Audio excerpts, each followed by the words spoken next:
राधे राधे। हम लोग पढ़ रहे थे श्रीमद् भगवद गीता यथा रूप।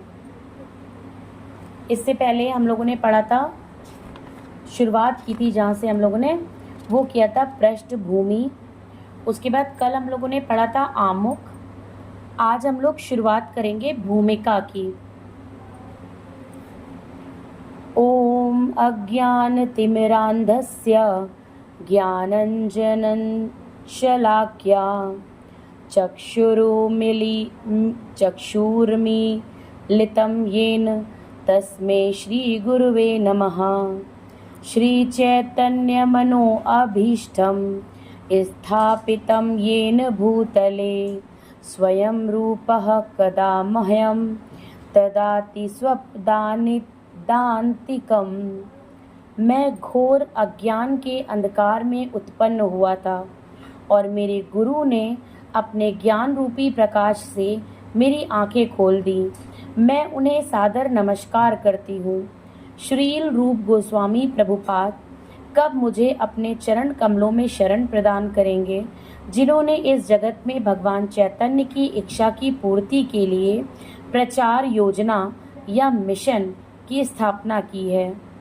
वंदे अहम श्री गुरोः श्रीयुत पदकमलं श्रीगुरून् वैष्णवांश्च श्रीरूपं साग्रजातं सहगण रघुनाथान्वितं तं सजीवं साद्वैतं सावधूतं परिजनसहितं कृष्ण चैतन्यदेवं श्रीराधाकृष्णपादान् सहगण ललिता श्रीविशाखान्वितांश्च।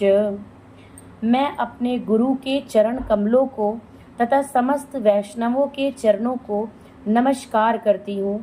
मैं श्रील रूप गोस्वामी तथा उनके अग्रज सनातन गोस्वामी एवं साथ ही रघुनाथ दास, रघुनाथ भट्ट, गोपाल भट्ट एवं श्रील जीव गोस्वामी के चरण कमलों को सादर नमस्कार करती हूँ। मैं भगवान कृष्ण चैतन्य तथा भगवान नित्यानंद के साथ साथ अद्वैत आचार्य गदाधर श्रीवास तथा अन्य पार्षदों को सादर प्रणाम करती हूँ। मैं श्रीमती राधा रानी तथा श्री कृष्ण को श्री ललिता तथा श्री विशाखा सखियों सहित सादर नमस्कार करती हूँ। हे कृष्ण करुणा सिंधु दीन बंधो जगतपते गोपेश गोपाकांत राधाकांत नमस्तुते। हे कृष्ण, आप दुखियों के सखा तथा सृष्टि के उद्गम हैं। आप गोपियों के स्वामी तथा राधा रानी के प्रेमी हैं। मैं आपको सादर प्रणाम करती हूँ। तप्त कांच गौरांग्यम राधे वृंदावनेश्वरी वृषभानुसुते देवी प्रणमामि हरिप्रिये। मैं उन राधा रानी को प्रणाम करती हूँ जिनकी शारीरिक कांति पिघले सोने के सदृश है, जो वृंदावन की महारानी हैं और राजा वृषभानु की पुत्री हैं और भगवान कृष्ण को अत्यंत प्रिय हैं। वांछा कल्पतरुभ्यश्च कृपा सिंधुभ्य एव च पतितानां पावनेभ्यो वैष्णवेभ्यो नमो नमः। मैं भगवान के समस्त वैष्णव भक्तों को सादर नमस्कार करती हूँ। वे कल्प वृक्ष के समान सबों की इच्छाएं पूर्ण करने में समर्थ हैं तथा पतित जीवात्माओं के प्रति अत्यंत दयालु हैं।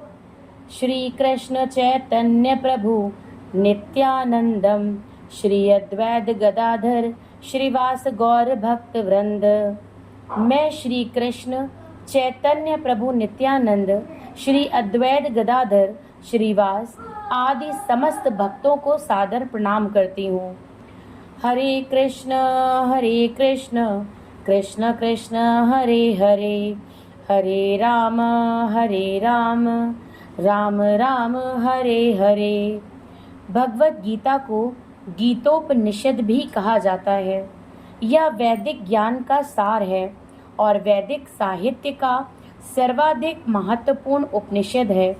निसंदेह भगवद गीता पर अंग्रेजी भाषा में अनेक भाष्य प्राप्त हैं, अतएव एक अन्य भाष्य की आवश्यकता के बारे में प्रश्न किया जा सकता है। इस प्रस्तुत संस्करण का प्रयोजन इस प्रकार बताया जा सकता है। हाल ही में एक अमेरिकी महिला ने मुझसे भगवद गीता के एक अंग्रेजी अनुवाद की संस्तुति चाही। निसंदेह अमेरिका में भगवद गीता के अनेक अंग्रेजी संस्करण उपलब्ध हैं, लेकिन जहाँ तक मैंने देखा है केवल अमेरिका ही नहीं अपितु भारत में भी उनमें से कोई पूर्ण रूप से प्रामाणिक संस्करण नहीं मिलेगा, क्योंकि लगभग हर एक संस्करण में भाष्यकार ने भगवद गीता यथारूप के मर्म का स्पर्श किए बिना अपने मतों को व्यक्त किया है। भगवद गीता का मर्म भगवद गीता में ही व्यक्त है। यह इस प्रकार है, यदि हमें किसी औषधि विशेष का सेवन करना हो तो उस पर लिखे निर्देशों का पालन करना होता है। हम मनमाने ढंग से या मित्र की सलाह से औषधि नहीं ले सकते। इसका सेवन लिखे हुए निर्देशों के अनुसार या चिकित्सक के निर्देशानुसार करना होता है। इसी प्रकार भगवद गीता को इसके वक्ता द्वारा दिए गए निर्देशानुसार ही ग्रहण या स्वीकार करना चाहिए। भगवद गीता के वक्ता भगवान श्री कृष्ण हैं। भगवद गीता के प्रत्येक पृष्ठ पर उनका उल्लेख भगवान के रूप में हुआ है। निसंदेह भगवान शब्द कभी कभी किसी भी अत्यंत शक्तिशाली व्यक्ति या किसी शक्तिशाली देवता के लिए प्रयुक्त होता है, और यहाँ पर भगवान शब्द निश्चित रूप से भगवान श्री कृष्ण को एक महान व्यक्तित्व वाला बताया है। किंतु साथ ही हमें ये जानना होगा कि भगवान श्री कृष्ण पूर्ण पुरुषोत्तम भगवान हैं, जैसा कि शंकराचार्य, रामानुजाचार्य, मध्वाचार्य, निम्बार्क स्वामी, श्री चैतन्य महाप्रभु तथा भारत के वैदिक ज्ञान के अन्य विद्वान आचार्यों ने पुष्टि की है। भगवान ने भी स्वयं भगवद गीता में अपने को परम पुरुषोत्तम भगवान कहा है और ब्रह्म संहिता में तथा अन्य पुराणों में विशेषतया श्रीमद् भागवत में जो भागवत पुराण के नाम से विख्यात है, वे इसी रूप में स्वीकार किए गए हैं। कृष्णस्तु भगवान स्वयं, अतएव भगवद गीता हमें भगवान ने जैसे बताई है वैसे ही स्वीकार करनी चाहिए। भगवद गीता के 4th अध्याय में भगवान कहते हैं, इमं विवस्वते योगम प्रोक्तवान हम व्ययम विवस्मान मनवे प्राह मनु ऋक्षवाक्वे अब्रवीत एवं परंपरा प्राप्त मिमं राजर्ष्यो विदुः सहकाले नेह महता योगो नष्टः परन्तप स एवायं मया ते अद्य योगः प्रोक्तः पुरातनः भक्तो असि मे सखा चेति रहस्यं ह्योत दुदत ममम। यहाँ पर भगवान अर्जुन को सूचित करते हैं कि भगवद गीता को यह योग पद्धति सर्वप्रथम सूर्यदेव को बताई गई। सूर्यदेव ने इसे मनु को बताया और मनु ने इसे इक्ष्वाकु को बताया। इस प्रकार गुरु परंपरा द्वारा यह योग पद्धति एक वक्ता से दूसरी वक्ता तक पहुंचती रही, लेकिन कालांतर में यह छिन्न भिन्न हो गई। फलस्वरूप भगवान को इसे फिर से बताना पड़ रहा है। इस बार अर्जुन को कुरुक्षेत्र के युद्ध स्थल में वे अर्जुन से कहते हैं कि मैं तुम्हें यह परम रहस्य इसलिए प्रदान कर रहा हूँ क्योंकि तुम मेरे भक्त तथा मित्र हो। इसका तात्पर्य यह है कि भगवत गीता ऐसा ग्रंथ है जो विशेष रूप से भगवत भक्त के लिए है, भगवत भक्त के निमित्त है। अध्यात्मवादियों को की 3 श्रेणियां हैं, ज्ञानी, योगी तथा भक्त। निर्विशेषवादी, ध्यानी और भक्त। यहाँ पर भगवान अर्जुन से स्पष्ट कहते हैं कि वे उसे इस नवीन परंपरा यानी गुरु परंपरा का प्रथम पात्र बना रहे हैं, क्योंकि प्राचीन परंपरा खंडित हो गई थी। अतएव यह भगवान की इच्छा थी कि सूर्य देव से चली आ रही विचारधारा की दिशा में ही अन्य परंपरा स्थापित की जाए, और उनकी यह इच्छा थी कि उनकी शिक्षा का वितरण अर्जुन द्वारा नए सिरे से हो। वे चाहते थे कि अर्जुन भगवत गीता ज्ञान का प्रामाणिक विद्वान बने। अतएव हम देखते हैं कि भगवत गीता का उपदेश अर्जुन को विशेष रूप से दिया गया, क्योंकि अर्जुन भगवान का भक्त, प्रत्यक्ष शिष्य तथा घनिष्ठ मित्र था। अतएव जिस व्यक्ति में अर्जुन जैसे गुण पाए जाते हैं वह भगवत गीता को सबसे अच्छी तरह समझ सकता है। कहने का तात्पर्य यह है कि भक्त को भगवान से प्रत्यक्ष रूप से संबंधित होना चाहिए। ज्यों ही कोई भगवान का भक्त बन जाता है त्यों ही उसका सीधा संबंध भगवान से हो जाता है। ये एक अत्यंत विशद विषय है, लेकिन संक्षेप में यह बताया जा सकता है कि भक्त तथा भगवान के मध्य 5 प्रकार का संबंध हो सकता है। पहला, कोई निष्क्रिय अवस्था में भक्त हो सकता है, कोई सक्रिय अवस्था में भक्त हो सकता है, कोई सखा रूप में भक्त हो सकता है, कोई माता या पिता के रूप में भक्त हो सकता है, कोई दंपति प्रेमी के रूप में भक्त हो सकता है। अर्जुन का कृष्ण से संबंध सखा रूप में था। निसंदेह इस मित्रता या सख्य भाव तथा भौतिक जगत में पाई जाने वाली मित्रता में आकाश पाताल का अंतर है। ये दिव्य मित्रता है जो हर किसी को प्राप्त नहीं हो सकती। निसंदेह प्रत्येक व्यक्ति को भगवान से सीधा संबंध होता है, और यह संबंध भक्ति की पूर्णता से ही जागृत होता है। किंतु जीवन की वर्तमान अवस्था में हमने न केवल भगवान को भुला दिया है, अपितु हम भगवान के साथ अपने शाश्वत संबंध को भी भूल चुके हैं। लाखों करोड़ों जीवों में से प्रत्येक जीव का भगवान के साथ नित्य विशिष्ट संबंध है। यह स्वरूप कहलाता है। भक्ति योग की प्रक्रिया द्वारा यह स्वरूप जागृत किया जाता है। तब यह अवस्था स्वरूप सिद्धि कहलाती है। यह स्वरूप की अर्थात स्वाभाविक या मूलभूत स्थिति की पूर्णता कहलाती है। अतएव अर्जुन भक्त था और वह भगवान के संपर्क में मित्र रूप में था। हमें इस बात पर विशेष ध्यान देना चाहिए कि अर्जुन ने भगवत गीता को किस तरह ग्रहण किया। इसका वर्णन 10वें अध्याय में इस प्रकार हुआ है।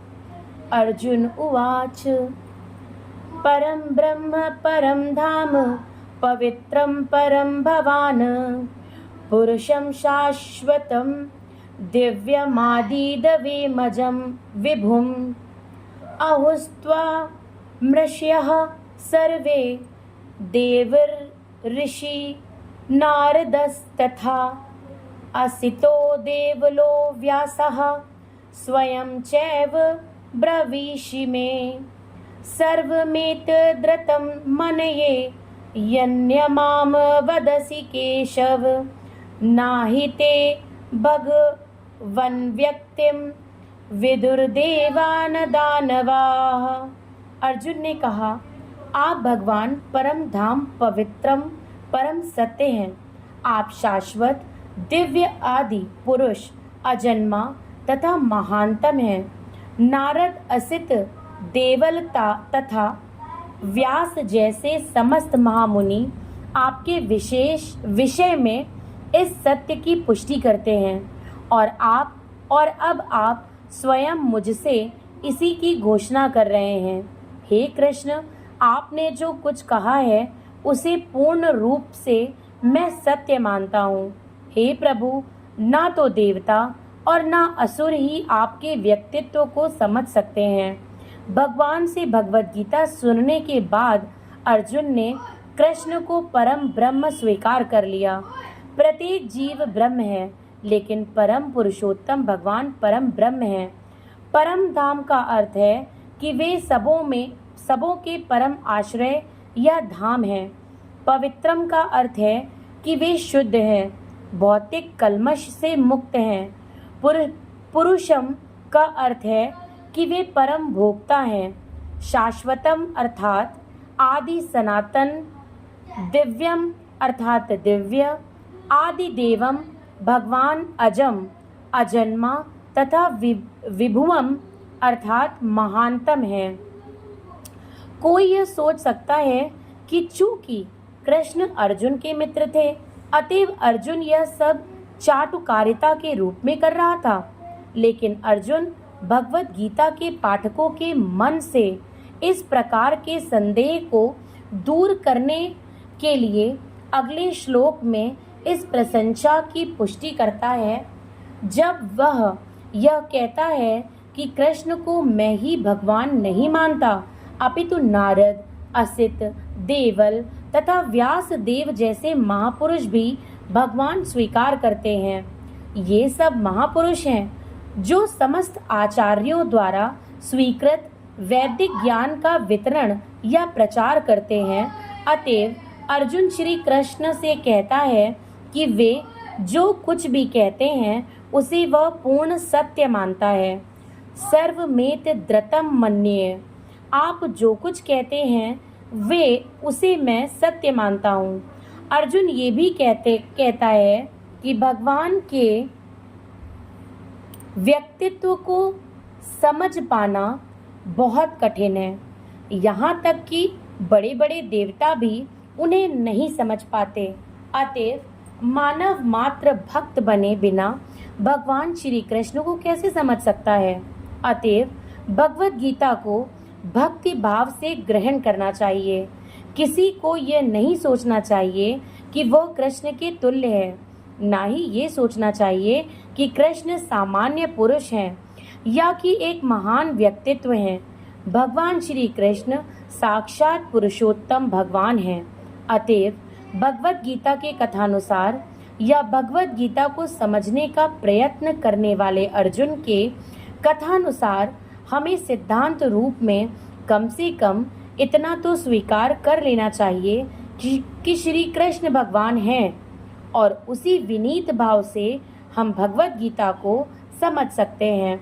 जब तक कोई भगवत गीता का पाठ विनम्र भाव से नहीं करता है, तब तक उसे समझ पाना अत्यंत कठिन है, क्योंकि यह एक महान रहस्य है।